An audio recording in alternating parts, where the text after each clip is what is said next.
cours basé sur le livre scolaire sur la stabilité des entités chimiques. Alors, on a vu dans le chapitre précédent la structure du nuage électronique, la configuration électronique d'un atome. Et cette configuration électronique va nous permettre de comprendre pourquoi dans la nature les atomes ont tendance à s'associer pour former des molécules. Alors, on a quand même des atomes qui font un peu bande à part. Ce sont les gaz nobles, hélium, néon, argon, krypton, qui finalement sont des gaz monoatomiques, c'est-à-dire qu'en gros, ils s'autosuffisent à eux-mêmes, ils ne cherchent pas à s'associer avec d'autres, ils n'interagissent pas avec les autres. On les a découverts d'ailleurs que très tard. Ce sont les gaz monoatomiques qui sont qu'on peut trouver dans l'atmosphère. Il peut y avoir un atome de néon qui se balade tout seul et il va interagir avec personne. Il ne va former de liaison avec aucun autre atome. Il est très stable. Alors, quel est le point commun à ces gaz nobles? Eh bien, si on regarde leur structure électronique, on s'aperçoit qu'à chaque fois, ils ont, alors pour le premier, sa couche est pleine, l'hélium, sa couche est pleine, pour le néon, sa couche est pleine, pour l'argon, alors sa troisième couche est pleine. En fait, dans la troisième couche, on sait qu'il y a une troisième sous-couche, mais en fait, elle va se remplir après. Et on va avoir une stabilité lorsqu'on a 8 électrons sur la couche externe ou 2 électrons sur la couche externe. Voilà, ça va s'appeler la règle du duet et de l'octet.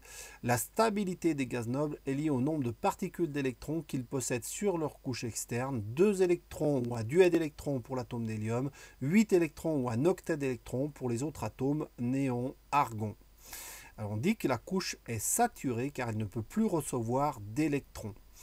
C'est la couche externe. Et voilà, les différents gaz nobles vont être ceux qu'on va retrouver dans des enseignes lumineuses et chaque atome va être caractérisé par une couleur. Voilà, donc la structure électronique va définir la couleur d'excitation, la couleur que va pouvoir émettre cet élément lorsqu'il est excité. Alors la règle de stabilité, pour ce qu'on vient de dire, c'est que dans les entités, ions et molécules, les atomes ont tendance à adopter la configuration électronique du gaz externe, configuration électronique externe du gaz noble le plus proche de lui. En gros, l'hydrogène va chercher à ressembler à l'hélium, le fluor l'oxygène, le fluor vont chercher à avoir la même structure que le néon. Le lithium, lui, il est trop loin du néon, il va chercher plutôt à ressembler à l'hélium. Le magnésium, il va chercher à ressembler au néon. En gros, il va adopter la même structure, c'est-à-dire qu'il va essayer d'avoir soit 2, soit 8 électrons sur sa couche externe. Alors, pour les ions monoatomiques, par exemple, le sodium qui est là, comment va-t-il pouvoir ressembler comment va-t-il pouvoir adopter la structure électronique du néon? Tout simplement, il a un électron en trop. Cet électron est tout seul sur la dernière sous-couche. Il ne va pas être très lié au noyau. Il va pouvoir s'en débarrasser assez facilement et ressembler, donc former l'ion Na+. Parce que si l'atome de sodium perd un électron, alors il se retrouve chargé positivement, puisqu'il était initialement équilibré. 11 protons, 11 électrons. S'il perd un électron, 11 protons, 10 électrons. Et dans ce cas, ça sera l'ion Na+. Le chlore, lui, a plutôt tendance à gagner un électron. Parce qu'on voit que sur sa couche externe, comme il est ici à l'avant-dernière colonne, ça veut dire qu'il lui manque un électron pour compléter sa couche externe et atteindre la structure du gaz noble. Eh bien, on voit pourquoi le sodium et le chlore sont faits pour s'entendre. Le chlore a envie de gagner un électron, le sodium a envie d'en perdre un. Eh bien, on va les trouver très souvent liés dans la nature, parce que ça va faire le chlorure de sodium. Donc deux ions, l'ion sodium et l'ion chlorure. Eh bien, l'ion chlorure qui a gagné un électron, qu'il a piqué au sodium.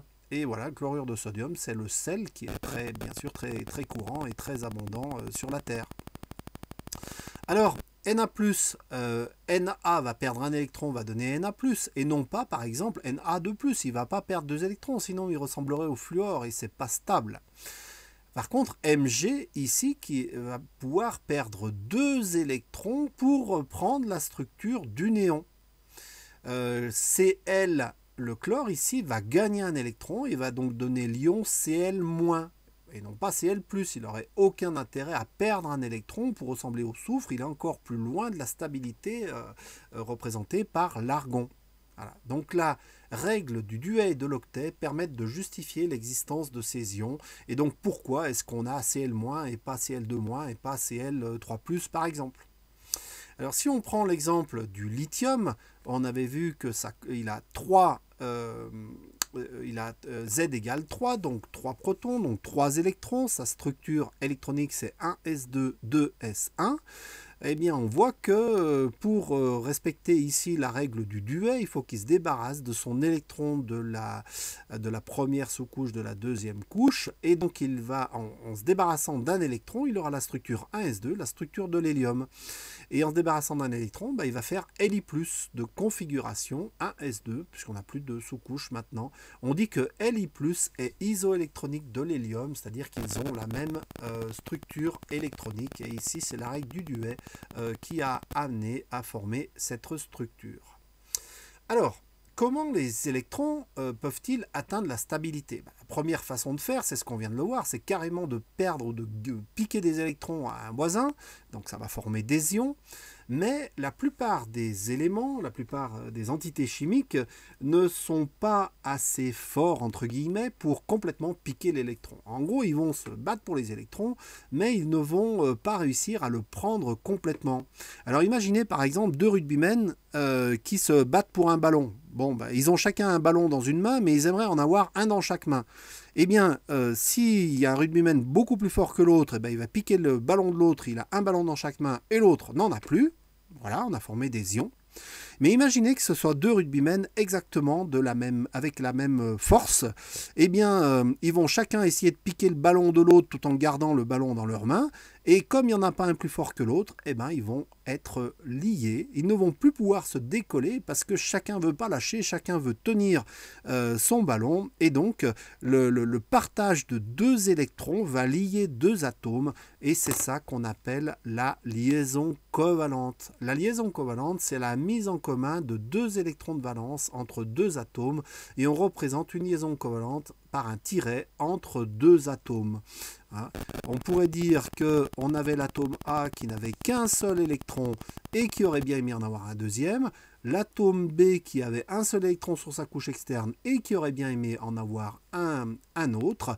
Eh bien, on va représenter par un trait ce doublet mis en commun par les deux. Comme ça, autour de A, il y a deux électrons. Il est content, il est stable, il respecte la règle du duet.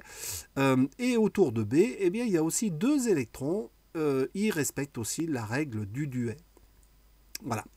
On peut représenter aussi les doublets électroniques qui ne participent pas aux liaisons. C'est ce qu'on appelle des doublets non liants qu'on va représenter simplement par un trait au-dessus de l'atome. Et donc la stabilité des molécules va s'expliquer parce que en fait, tous les atomes vont chercher à acquérir une plus grande stabilité en se liant à d'autres atomes. Et par exemple ici, il y a la molécule d'eau, alors je vais le représenter autrement. Voilà.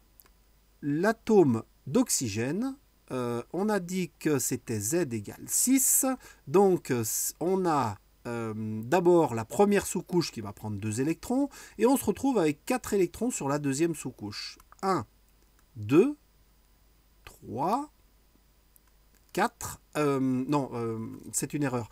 Pour l'oxygène, c'est Z égale 8, et en fait 6, c'est le nombre d'électrons qu'il a sur la deuxième sous-couche. Donc on a les 4 premiers qui se mettent tout autour, mais on a le 5e et le 6e qui vont former des doublets non liants. On a donc l'oxygène qui a 2 électrons qui ne demandent qu'à être partagés avec d'autres atomes. Et on a l'hydrogène qui lui a un électron à partager. Et on voit qu'il va effectivement former cette fois-ci un double liant avec l'oxygène. Ce deuxième électron-là va former une liaison aussi avec un autre hydrogène et on va obtenir la molécule d'eau. La molécule d'eau est stable parce que finalement autour de l'oxygène j'ai bien mes 1, 2, 3, 4, 5, 6 électrons. Autour de l'hydrogène j'ai bien un électron. Simplement, ces deux électrons-là sont partagés pour faire un doublet liant. Et donc, autour de l'oxygène, du coup, il est entouré de 8 électrons, comme le gaz noble le plus proche, et l'hydrogène, il est entouré de 2 électrons, comme l'hélium.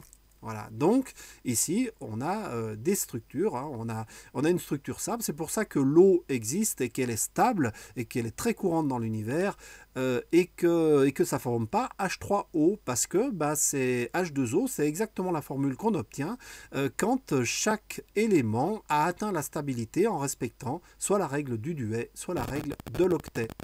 Alors on peut faire comme ça d'autres exemples, par exemple l'hydrogène. Voilà. Il va partager un électron. Il peut s'associer avec lui-même pour former le gaz dit hydrogène. L'oxygène, on vient de voir que sa structure électronique de la couche externe, c'était 2 doublets non liants et 2 électrons. Bon, s'il a 2 doublets non liants et 2 électrons, il peut aussi se lier avec lui-même pour faire O2. H2O, on le refait, on vient d'en parler. L'oxygène a sur sa deuxième couche, sur sa couche externe, 2 doublets non liants, 2 électrons qu'il va partager avec des électrons qu'il y a autour de l'hydrogène pour faire 2 liaisons et donc former la molécule H2O. Le carbone, qui lui est caractérisé par Z égale 6, eh bien, il a 2 électrons sur la première couche et la deuxième couche, sa structure interne, en fait c'est 1s2, 2s2, 2p. Alors ici, il reste 2 électrons. Donc sur la dernière couche, qui est la couche 2, on a 4 électrons. 4 électrons qui vont former une valence de 4, donc 4 possibilités de liaison. C'est pour ça que, par exemple, on va pouvoir former du méthane avec 4 atomes d'hydrogène. Et on a la molécule CH4. On continue. Une autre molécule très très courante, c'est la molécule de dioxyde de carbone. Dioxyde de carbone, donc l'oxygène qui a ses 2 électrons et 2 doublets non liants, un autre oxygène que j'aurais pu dessiner en rouge qui a 2 doublets non liants avec ses 2 électrons, vous voyez qu'il va très bien s'entendre avec le carbone. Alors j'ai dessiné un rond ici, mais c'est le carbone qu'on aurait pu dessiner le carbone qui a ses 1, 2, 3, 4 électrons qui sont autour de lui, on va former des doubles liaisons. Voilà. Et c'est pour ça que la molécule de CO2 est aussi très très courante et stable. Voilà comment on explique la stabilité des molécules qui nous entourent. Tout provient de la règle du duet et de l'octet, qui elle-même provient du tableau périodique et de la structure de remplissage en couches et sous-couches. Voilà comment finalement le tableau périodique et sa structure permettent d'expliquer la stabilité de la matière.